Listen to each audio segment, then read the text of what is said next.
पाठ 3। चतुर चरवाहा। सर्दियों के दिन थे। एक दिन राघव बड़ी सड़क के साथ वाले मैदान में अपनी भेड़ें चरा रहा था। उसकी भेड़ें सूर्य की खिली धूप में आराम से घास चर रही थीं।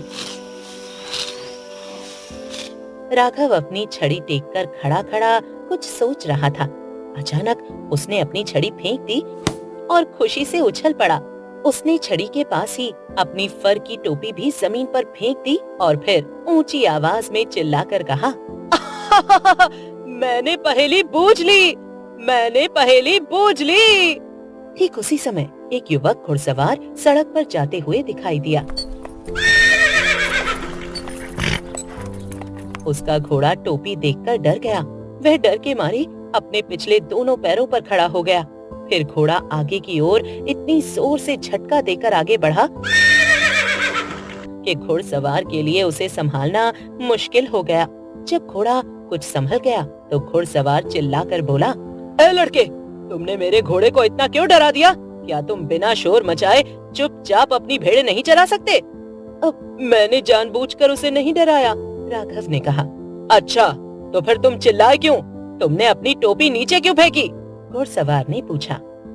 इसलिए कि मैं बहुत खुश था, राघव ने कहा। अच्छा, तो तुम किस बात के लिए इतने खुश थे? घुड़सवार ने फिर से पूछा। मैंने पहेली बूझ ली, राघव ने जवाब दिया। कैसी पहेली? घुड़सवार ने पूछा। मैं तुम्हें बताता हूँ, परंतु घोड़े की बात पर तुम मुझे डांटना मत। यह पहेली बड़ी कठिन थी। मैंने पहेली बूझ ली तो मुझे लगा कि मैंने बहुत बड़ा काम कर लिया है। अच्छा, पर अपनी पहेली तो बताओ, घुड़सवार ने कहा।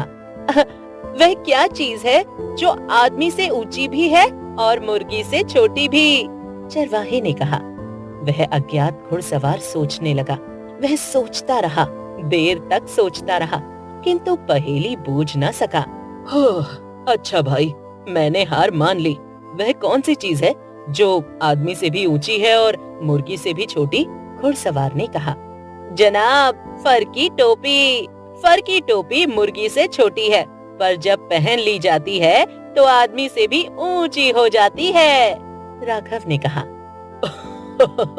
तुम वास्तव में बुद्धिमान लड़के हो। अच्छा, अब मेरी बात सुनो।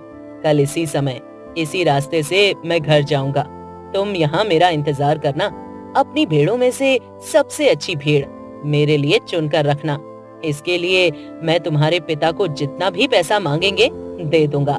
पर याद रखना, भेड़ ना सफेद हो, ना काली, ना भूरी हो और ना ही चितकबरी।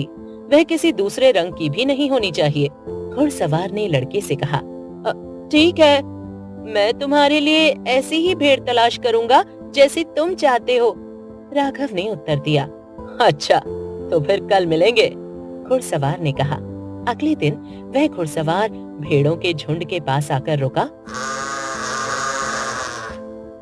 और राघव से बोला, क्या तुम्हें भेड़ मिली जैसी मैंने तुमसे कही थी? हाँ साहब, भेड़ मिल गई।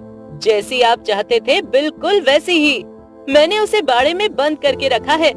उसे लेने के लिए आप अपना आदमी भेज सकते हैं, पर आदमी ना सोमवार को आए, ना मंगलवार को, ना बुधवार को, ना बृहस्पतिवार को, ना शुक्रवार को, ना शनिवार को और ना ही रविवार को आए। वह किसी और दिन आ सकता है।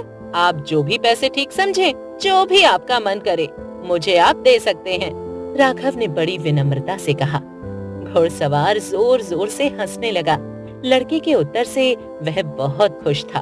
उसने खुशी से अपनी सुरीली बांसुरी कमर से खींचकर निकाली और चरवाहे को देते हुए कहा, यह तुम्हारे लिए भेंट है।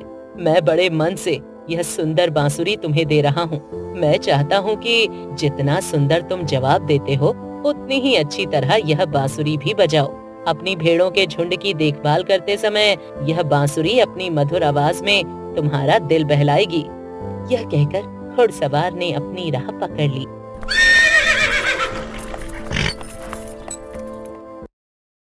पाठ 4।